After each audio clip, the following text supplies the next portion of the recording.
With the NBA season approaching soon, I wanted to go over players that will make incredible comebacks and players that will break out to be today's stars. We've seen names like Dyson Daniels, Denny Avdia, and Jalen Johnson break out in previous years to become impactful players on their teams. We have also seen players like Kevin Durant come back from major injuries and continue their star dominance in the league.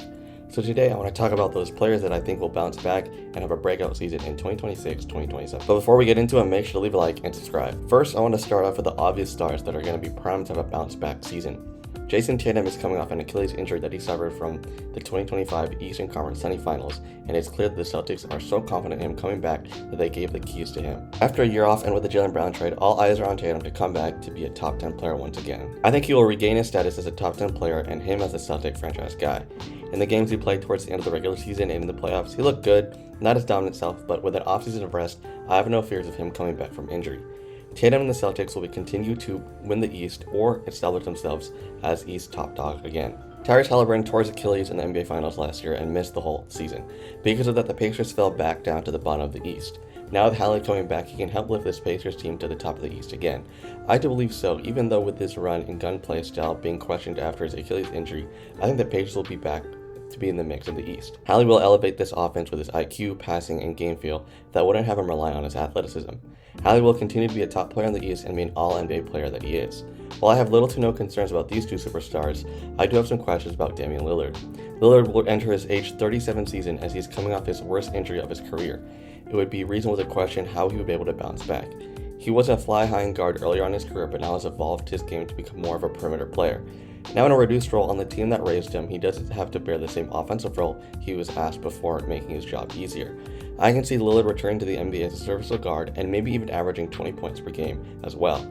However, the all-star Dame we once knew is more likely gone, and I don't think he can reach those heights again. For the next two players, I wanted to pick bigs that will play with the best playmakers in their entire career, enhancing their playstyle. We'll start with Walker Kessler, who is now a Laker and gets to play with the best player he's ever played with in Luka Doncic.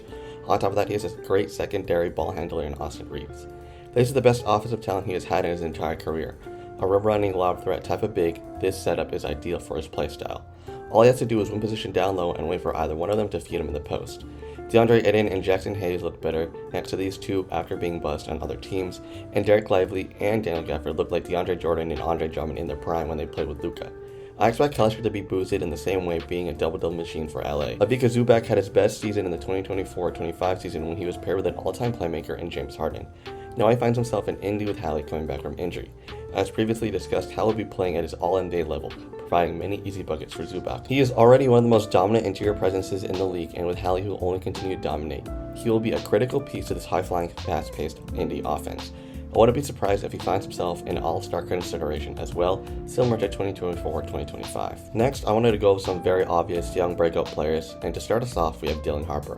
Harper went crazy in the playoffs and was a large reason why the Spurs made the finals. He had so much poise, was calm and patient, and as he played at the highest of levels. He was the most consistent guard on the Spurs and outshined Fox, especially in the finals. Heading into his sophomore season, he will continue to break out to being a star and will most likely be a starter next season. He's already one of the best downhill players and finishers in the league that makes him a crazy threat in transition. I wouldn't be shocked if he gets his first All-Star appearance in his sophomore season. On the flip side, Casey Wallace has been one of the best defenders in the league and now has seemed to make an offensive leap. He was balling out in the playoffs and was one of the only players that decided to step up in their series against the Spurs. Wallace showed flashes of being Drew Holiday-like and could be another ball handler the Thunder could rely on. With Lou Dort likely on the way out, he can make a leap that would force the Thunder to make some tough decisions. However, regardless if he is on the Thunder or not in the future, it is clear that he's outgrown his role and he will continue to be one of the best defenders in the league while also adding an offensive arsenal. I believe in these two young guards to help ascend their teams to new levels as they face off for years to come. Now I wanted to talk about some young wings who are going to break out next year for sure, starting with Matas Buzelis. Buzelis last year doubled almost all his averages while remaining the same efficiency-wise. Now heading into his third year with a lot of development, he is ready to take over the league. It is clear after all the offseason moves and trades, the team is in his hand. The city of Chicago is his, and I believe he is ready to take over the league.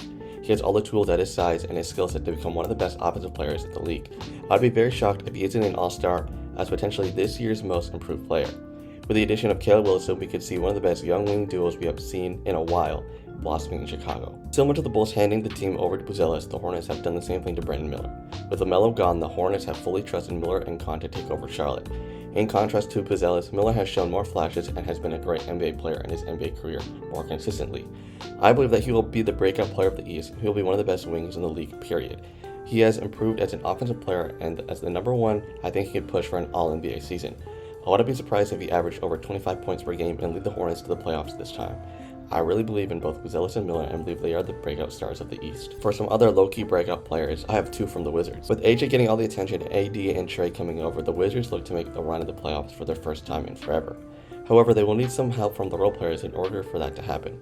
This is where Bilal Coulibaly and Will Riley come in. Bilal, coming into the NBA, was famously known for being Wemby's teammate and having all the tools for a player his size to become an impactful defender.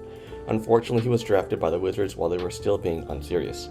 Despite that, he has been a good disruptive defender for his size with a 7'3" wingspan and has shown flashes offensively. Now adding a proper structure around him with AD and Sar behind him, I only think his defense will improve. He has all the tools to become an All-NBA defender, and if the Wizards make the playoffs, it will be in part due to his leap into a Caruso-type player, which I think he can be for Washington.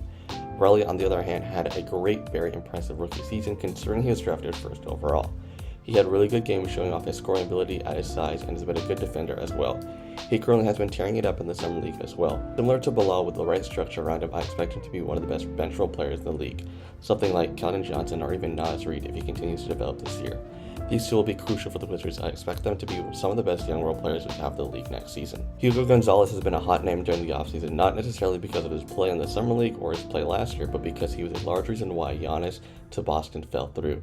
It was rumored that he and Baylor Sharman were withheld by Brad Stevens to not complete the trade. Now heading into his sophomore season, that sounds like a tremendous amount of pressure to live up to. Not only will he have that trade attached to him for the rest of his career, but he will also have to take more of a role with Brown gone.